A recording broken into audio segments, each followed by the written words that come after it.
वज्जायानं नमो लोये सव्वसाहुणं लक्ष्मीनिवासनिलयं विलीनविलयं निधाय हृदि वीरम् आत्मानुशासनमहं वक्षे मोक्षाय भव्यानां। पंच परमेष्टि भगवान की, 2400 तीर्थंकर भगवान की, देवादिदेव 1008 श्री आदिनाथ भगवान की, परम पूजाचार्य श्री शांति सागर जी महाराज की, परम पूजाचार्य श्री विमल सागर जी महाराज की, परम पूजाचार्य श्री सन्मति सागर जी महाराज की, परम पूजाचार्य गुरुदेव सुंदर सागर जी महाराज की जय, गुरुदेव समंत भद्र स्वामी की जय। नमस्ते।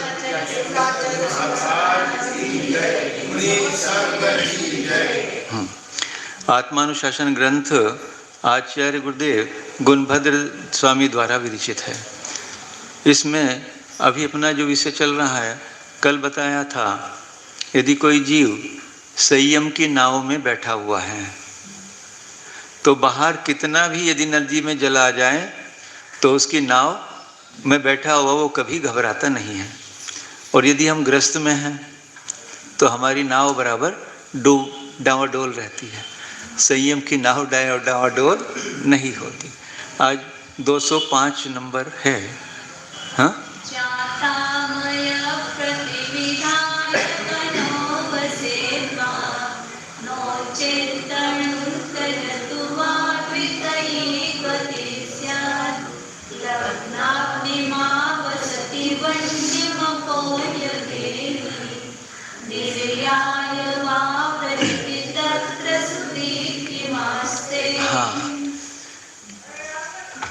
जात आमयः प्रतिविधाय तनहो वसेत।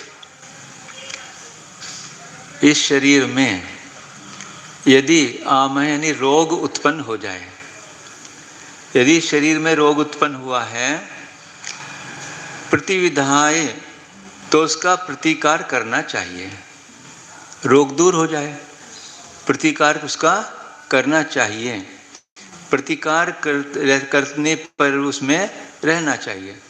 अथवा नो चेत, और यदि प्रतिकार करना असंभव हो, यानी प्रतिकार करने से भी बीमारी दूर होना असंभव हो, हम कितना भी अप्रयास करेंगे तो ये जाने वाली नहीं है। डॉक्टर ने जवाब दे दिया, यही होता है ना कि अब इसका कुछ नहीं हो सकता, ले जाओ घर। तो तब क्या होगा? त्यजतु वाह, तो उसको शरीर को अब छोड़ देना चाहिए। दो ही कारण हैं ये बताया। द्वितीय गति स्यात्, ये इसकी दूसरी गति है शरीर की। इस शरीर में रहते हुए यदि रोग हो गया तो इस रोग को दूर करने का उपाय औषध करो, दूर करने का उपाय करो रोग को। और यदि रोग को दूर करने का कोई उपाय नहीं है तो क्या करोगे फिर? अब छोड़ो इस शरीर को, है ना। जीने की हो ना इच्छा, मरने की हो ना वांछा। यदि शरीर में रोग नहीं है तो मैं बहुत सालों तक जीऊँ, ऐसा भी नहीं। और रोग आ जाए तो अभी मर जाऊं, ऐसा भी नहीं। उसको सहन करना चाहिए। तो दो स्थिति उसका उदाहरण दिया फिर। लग्न अग्निम आवस्ति वन्य अपोह्य गेही। यदि घर में आग लग जाए तो क्या करेगा? जो स्वामी है गेही, उसमें रहने वाला, वन्यम अपोह्य, उस अग्नि के दूर करने का प्रयास करेगा। करते हैं ना, अग्नि को बुझाने का प्रयास करते हैं और अग्नि को बुझाते हुए उसमें रहते हैं। परंतु निर्याय, यदि उसको अग्नि को दूर करना अब असंभव है तो क्या करेंगे? तत्र सुधि किम आस्ते, तो उसमें सुधि मने बुद्धिमान, किम आस्ते, उसमें क्यों रहेगा? तो उसको बाहर ही निकल आना चाहिए। जिस प्रकार घर में आग लग जाए तो हम बुझाने का प्रयत्न करेंगे ना, और बुझाने के प्रयत्न से यदि वो बुझ जाती है तो उस घर में रहेंगे। और यदि उसमें बुझाना संभव नहीं है, उसका आग इतनी तीव्र लग चुकी है, तो फिर घर से बाहर निकल आना चाहिए, उस घर को छोड़ देना चाहिए। और उसमें भी विशेषता, यदि घर में आग लग भी जाए और उसको बुझाना असंभव हो, तो जो अपनी कीमती वस्तुएं हैं, हाँ, सारे को तो नहीं बचा सकते। जो सोना चांदी जितना भी है, यदि थोड़ा सा है उसको पोटली में बांध के बचा सकते हो ना। तो उसी तरह से यदि मरण संभव है, अब मरण आ ही गया है, इस शरीर को छोड़ना ही है, उस समय अपनी कीमती चीज क्या है? सम्यक दर्शन ज्ञान चारित्र, उसको नहीं छोड़ना चाहिए, उसको नहीं जलाना चाहिए, उसको जलने देना नहीं चाहिए। अब तो मरण के समय आ गया है, अब तो मुझे अपने रत्नत्रय को, इस हीरे को, इस रत्न को कम से कम बचा के मैं अपनो उसकी संरक्षा कर लूं। उसको लेके आगे जाना है। कुछ समझ में बात आ रही है? बड़ों के इस शरीर में रोग है या नहीं है? रोगों से भरा है, भरपूर ही है ये तो। पर अभी इसका प्रतिकार कर रहे क्या? भोजन आदि दे के, औषध आदि दे के इसको संभाले हुए हैं। पर जब ऐसा समय आएगा कि जब इसको संभाल इसकी असंभव हो जाएगी, तब क्या करोगे? चारपाई पे पड़ जाओगे, घर वाले जाके हॉस्पिटल में ले जाएंगे, चारों तरफ नलियां लग जाएंगी। इसलिए इस तरह से मरना है क्या? नहीं, ये हमें छोड़े, इससे पहले हम इसको छोड़ने की तैयारी करेंगे। कैसे? समाधि धारण करके, समाधि लेकर, मुनि बनकर, अपनी आत्मा को, अपनी आत्मा में लीन होकर, उसमें ही उस समय वेदना होती है। जब मरण होता है वेदना होती है उस समय की वेदना माता जी बहुत समय पहले कभी पढ़ा था, बाद में तो पढ़ना कहीं नहीं आया। वो जैसे झाड़ होता है ना, कांटेदार झाड़ी बोलते हैं जिसपे बेर लगते हैं, कांटेदार होती है, उस पर एक कपड़ा डाल दो और उस कपड़े को दो पल्ले पकड़ के खींचो, तब वो तड़ तड़ तड़ करके निकलता है। ऐसे ही जब ये आत्म प्रदेश इसको छोड़ते हैं शरीर को, तब वेदना होती है। ऐसा पढ़ा था एक जगह। तो उस समय की जो वेदना होती है, यदि हमें अपने आत्म स्वरूप में रहने का पहले से अभ्यास है, यदि हमने ध्यान करने का अभ्यास है, तो बाहर कितनी भी वेदना हो, फिर वो वेदना हमें वेदना नहीं लगेगी। और एक सेकेंड तो बहुत दूर है, एक समय मात्र में ये जीव शरीर से बाहर निकलकर और ऊर्ध्व गति को प्राप्त कर लेता है। पर वो अभ्यास होना चाहिए। वो अभ्यास कैसे मिलेगा हमको? शास्त्र आगम के ज्ञान से। जब आगम का ज्ञान होगा, इस ज्ञान से हम ध्यान का अभ्यास करेंगे आत्म स्वरूप में जाने का, तो वो हमारी समाधि के लिए बहुत उपकारी होगा। पर हमें तो अभी इन चीज़ों का सब पता ही नहीं है, स्वाध्याय क्या करना, किसका करना। तो इसलिए अब समय नज़दीक है। कितना आयु तो थोड़ी सी बची है, यानी 3/4 तो चला गया कम से कम, जितने यहाँ बैठे छोटे वोटे को छोड़ के। अपना 3/4 हिस्सा तो आयु का समाप्त हो चुका है, थोड़ा सा बचा हुआ है। इस आयु में जो बची हुई है, यदि अपनी आत्मा का कल्याण करना चाहते हो तो स्वाध्याय में लग जाओ, आत्म ध्यान में लग जाओ। 2400 घंटे में से 3 घंटे 4 घंटे अकेले बैठ जाओ कमरे में जाके, मुझे कुछ नहीं करना, व्यापार बहुत हो गया, अब तो मैं जा रहा हूँ घर। 2 घंटे बैठूंगा अकेले में, उससे बात करूंगा। किससे? जो अपनी है। अभी तक तो हमसे परे से बात की है, अपनी से तो कभी बात ही नहीं की। मेरी है ना ये, और मेरे ही पास है, देखो बैठ के उससे बात करने, कितनी अच्छी बात करती है वो। बाहर वाली ने तो कभी बात नहीं की होगी इतनी अच्छी। देखो अपने अंदर, कभी बात तो करो उससे। बाहर वाली कोई सब वस्तु इतनी सुंदर नहीं है जितनी ये सुंदर है, बहुत सुंदर है। जितने भी बाहर गेय हैं, जितने भी पदार्थ हैं, सबसे सुंदर ये मेरी आत्मा है, ये मैं हूं। तो उसमें लग जाना है अब, क्योंकि शरीर में अब तो इसको छोड़ने का ही समय है। तो भव्यात्माओं, इस शरीर में जैसे आग लग जाए, यानी घर में आग लग जाए तो उसको छोड़ना ही उपयुक्त है, वहाँ जलने के मरना नहीं है। ऐसे इस आत्मा में, इस शरीर में अब छोड़ने का समय है इसको, तो अपने आत्म ध्यान में रत हो जाओ आगे। शिरस्तं भारमुत्थाय स्कन्धे कृत्वा सुयत्नतः शरीरस्थेन भारेण अज्ञानी मन्यते सुखम्। हाँ, शिरस्थम भारम उत्तार्य, सिर पे भार था। पहले जमाने में जाते थे ना, गेहूं चक्की पे पिसवाने जाते थे, समझ रहे मेरी भाषा, आटा चक्की पे गेहूं पिसवाने के जाते थे और पूरा कनस्तर होता था 20 किलो का 22 किलो का। छोटे थे तो पहले सिर पे रखते थे, जब थोड़ी दूर चलते तो सिर दुखने लगता था तो उतार के कंधे पे रख लेते थे। वैसे ही बता रहे, शिरस्थम भारम उत्तार्य, सिर पे रखे हुए भार को उतार कर इस कंधे कृत्वा सुयत्नतः, और पकड़ के उसको अच्छे से यत्नपूर्वक कंधे पे रख लिया। तो क्या फर्क पड़ा शरीर को, चाहे सिर पे भार हो चाहे कंधे, है तो शरीर के ऊपर ही। तो आचार्य कह रहे शरीरस्थेन भारेण, उस शरीर में ही स्थित हुए भार को चाहे सिर पे रखा चाहे कंधे पे, है तो शरीर के ऊपर ही भार। अज्ञानी मन्यते सुखम, ये अज्ञानी जीव सुख मानता है। अर्थात दोनों स्थितियों में ये भार तो शरीर के ऊपर ही है, इससे तो आत्मा का कुछ भी लेश मात्र भी दुख दूर नहीं हुआ। इस प्रकार शरीर में जब कोई रोग उत्पन्न हो जाए तो औषधि से उस दुख को दूर करके सुखी मानता है। शरीर में रोग हुआ था और दवाई से औषध से वो ठीक हो गया तो अच्छा हुआ क्या?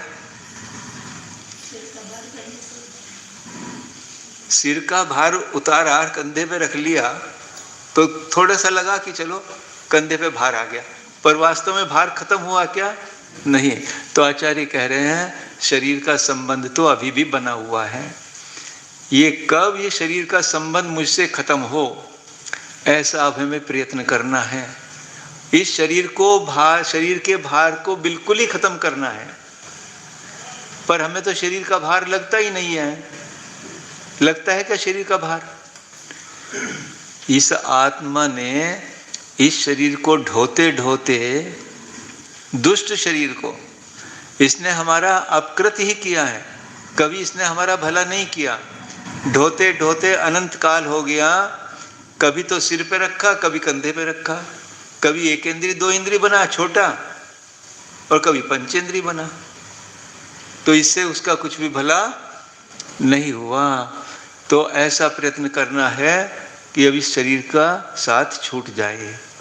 ऐसा आता है कि मन में कष्ट होता, उल्टा शरीर छूट जाएगा तो मर जाएंगे, ऐसा लगता है ना?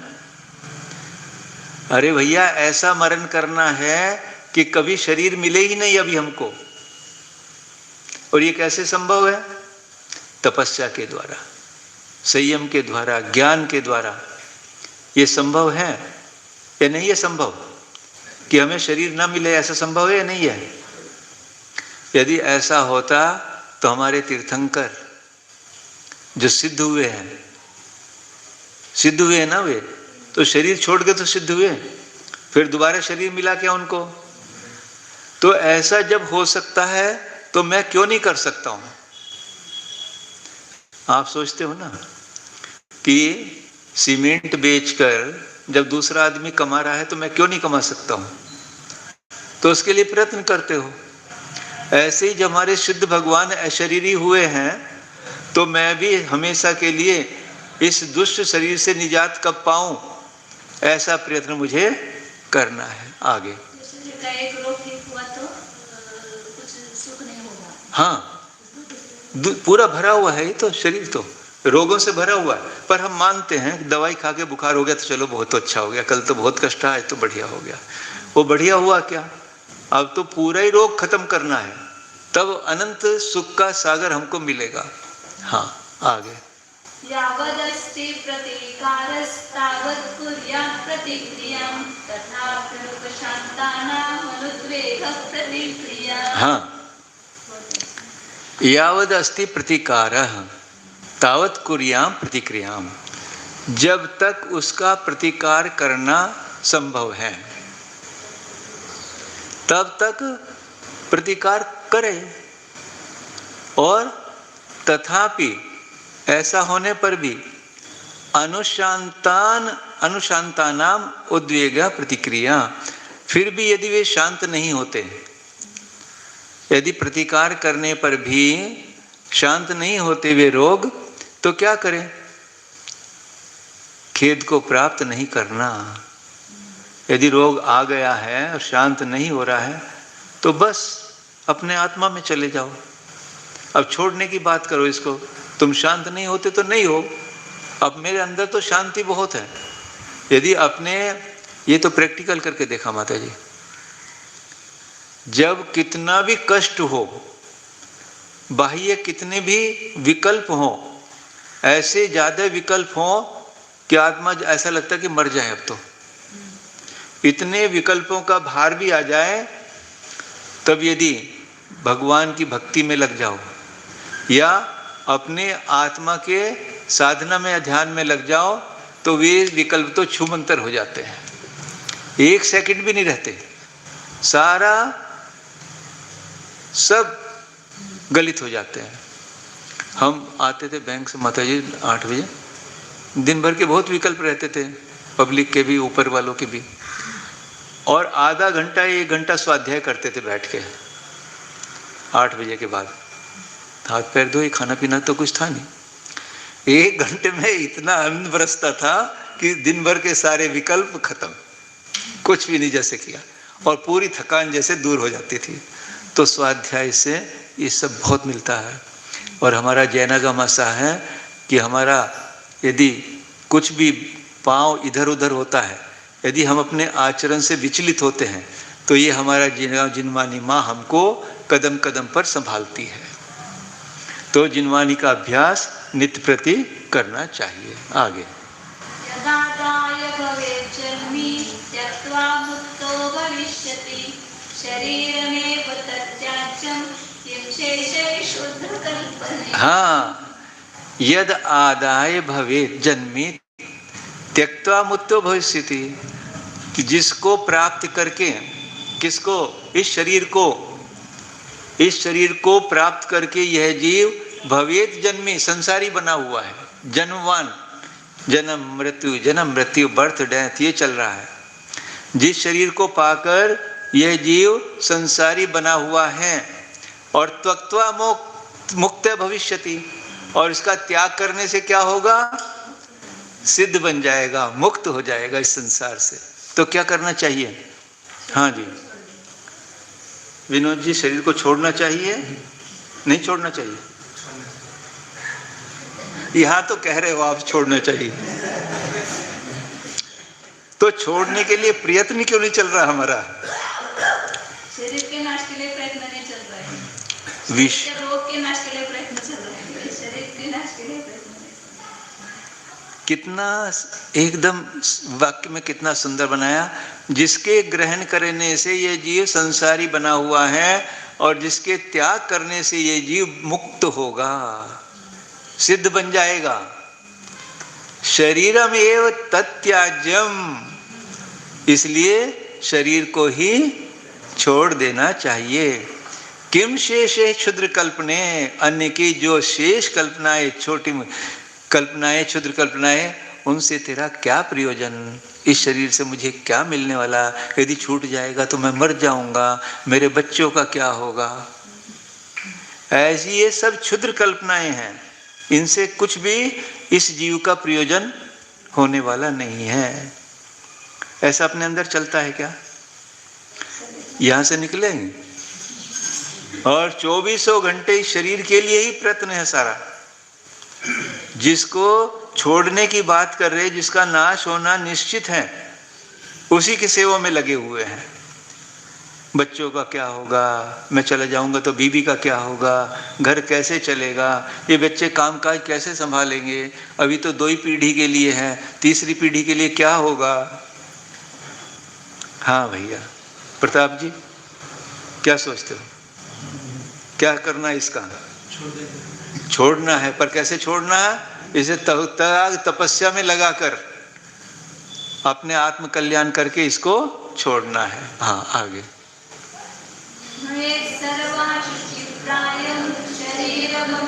पूज्यताम् सोऽप्यात्मा येन संस्पृष्टो दुश्चरित्रं विगतः। हाँ, नरेत नयेत सर्व असुचि प्रायम शरीरमपि पूज्यताम। शरीरमपि ये क्या है, ये कितना अशुचि है, सर्व अशुचि, चारों ओर से पूरा मलीमल भरा हुआ है, ऐसे शरीर को भी पूज्यताम नयेत, पूज्यता को प्राप्त कराता है, पूज्यता लाता है इसमें। कौन? ये आत्मा। आत्मा शरीर को उपकार करते हैं। ये आत्मा कितना इसका उपकारक है। आप किसकी पूजा कर रहे हो? मुनि को जो नमोस्तु करते हो, इतना बढ़िया बढ़िया और भक्ति से आहार कराते हो, वैयावृत्ति किसकी कर रहे हो? मैं रोज ये वैयावृत्ति करने आ रहे, रोज जब ये पैर हाथ गलत तो नहीं, हाथ पैर दबाते हैं तो तब मैं ये चिंतन चलता है बैठे बैठे, देख तुझे कितना ये सेवा कर रहे हैं। किसके कारण से? मेरे कारण से। इस आत्मा के कारण से। ये जी आत्मा ने संयम नहीं धारण किया होता तो तेरी पूजा होती क्या? कोई तेरे पास आता क्या? यानी मेरे कारण तुझे कितनी पूज्यता को प्राप्त हुआ है। जो मैला अशुचि सप्तमल धातु से भरा हुआ ये जो थैली है, इसकी भी पूजा हो रही है। इसी की तो पूजा हो रही है। किसकी पूजा कर रहे हो? तो मेरे कारण पूज्यता को प्राप्त है। और इसके अंदर एक बहुत बढ़िया माता जी बात है, चरण प्रक्षालन करते हैं। और इतना तो छोड़ो, इसके भी आगे जब ये जीव निकल भी जाएगा इस शरीर से, तब भी देखो घी से दूध से नहलाते हो इसको। ये जो शरीर, क्यों कि ये शरीर रत्नत्रिय से मंडित था, ये पूज्य था। इस कारण से मरने के बाद भी शरीर निकलने, इसके जीव के निकलने के बाद भी इस शरीर की इतनी पूजा हो रही है। रथ में बैठा के इसको पूरी समाज किस तरह से सिर के ऊपर ले जाती है बैठा के, और वहां जाके भी शमशान में भी घी, कनस्तर भर घी, चंदन, कोपरा, कितना है, लकड़ी तो थोड़ी होती, सब सामान ज्यादा होता है। किस कारण से वहां भी पूज्य हो रहा है कि रे रत्नत्रय से मंडित शरीर था। तो उसको शरीर को जो अशुचि है वो उसको भी पूज्यता को प्राप्त कराता है। स अपि अयम आत्मा, वो आत्मा भी, येन स स्पर्श, वो आत्मा भी जिसके स्पर्श से दुश्चरितम, उस शरीर के द्वारा वो आत्मा भी कैसा हो रहा है? कृतघ्नी है, क्योंकि उसका दुष्टता पूर्ण आचरण है, दुख देना, फिर भी वो दुख दे रहा। जिसको पूज्यता दी है इसने, फिर भी ये शरीर आत्मा को दुख है। हाँ, न स्पर्श है, वो न शब्द है, न स्पर्श है।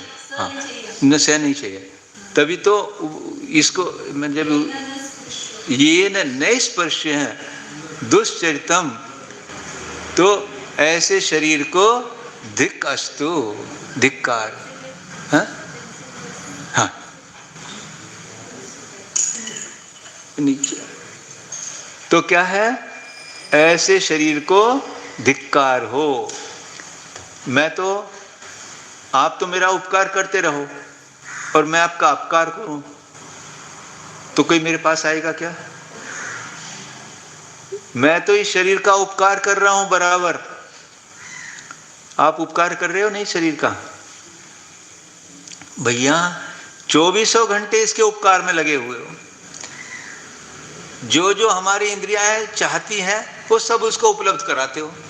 आज पिक्चर देखने जाना है, वारसी, अब तो सब टीवी और ये हो गया। अब मुझे इतना बढ़िया बढ़िया खाना चाहिए, सब देते हो बना के। अच्छा गाना टीवी सुनना है, बैठ जाओगे टीवी के सामने।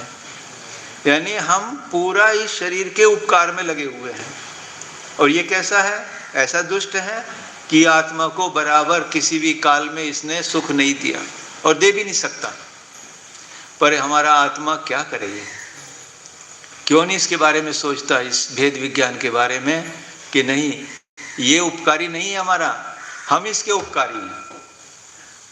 अब इसका उपकार करना छोड़ दो तो क्या हो जाएगा, फिर आपका साथ छोड़ देगा। कितनी बढ़िया बात है। यदि किसका उपकार करोगे तो आस में साथ में रहेगा, और उसको उपकार करना छोड़ दो तो वो आपका भी साथ छोड़ देगा। जैसे कोई मेहमान आपके घर में आए, नजदीक का ही मेहमान है कोई, आपका दरवाजा बंद है, उसने दरवाजा खटखटाया, आप घर के अंदर हो, आपने नहीं सुना, फिर खटखटाया, फिर उसने आवाज भी दी, मैं आया हूं, यानी उसने आपने दरवाजा नहीं खोला, तो क्या होगा, वो थोड़ी देर बाद कैसे निकलेगा, अब मैं कभी नहीं आऊंगा, मैं इतनी आवाज लगाई, आपने दरवाजा नहीं खोला, मुझे नहीं आना बाप के पास। ऐसे ये शरीर है। यदि आप अपनी आत्मा रूपी दरवाजे को बंद करके रहोगे और इस शरीर की नहीं सुनोगे, खटखटा रहा है नहीं, और मुझे अभी आहार चाहिए, 9 बज गया, अभी शुद्धि करना है, चलना है, नहीं, मुझे तेरी सुननी ही नहीं, मुझे तो आज उपवास है, तुझे देना ही नहीं, मैं तो बैठा अपना काम कर रहा हूं। तो एक दिन क्या आएगा कि ये शरीर, भाई इसके साथ अब मुझे, इसने मेरा तिरस्कार किया है, इस आत्मा ने मेरी शरीर का तिरस्कार किया है, अब इसके साथ मुझे नहीं रहना। बस यही तो चाहिए हमको। इसका तिरस्कार करते हुए, यानी अपने आत्म स्वभाव में प्रवृत्ति करते हुए हमें कैसा करना है, इस शरीर को त्यागना है। क्योंकि ये तो कृतघ्नि है, हम कितनी भी इसकी सेवा करें, ये हमारी सुनने वाला नहीं है। हाँ है कि समय तो हो गया, चलो कल कर। जावाणी के ज्ञान से सूझे लोकालोक, सो वाणी मस्तक नमो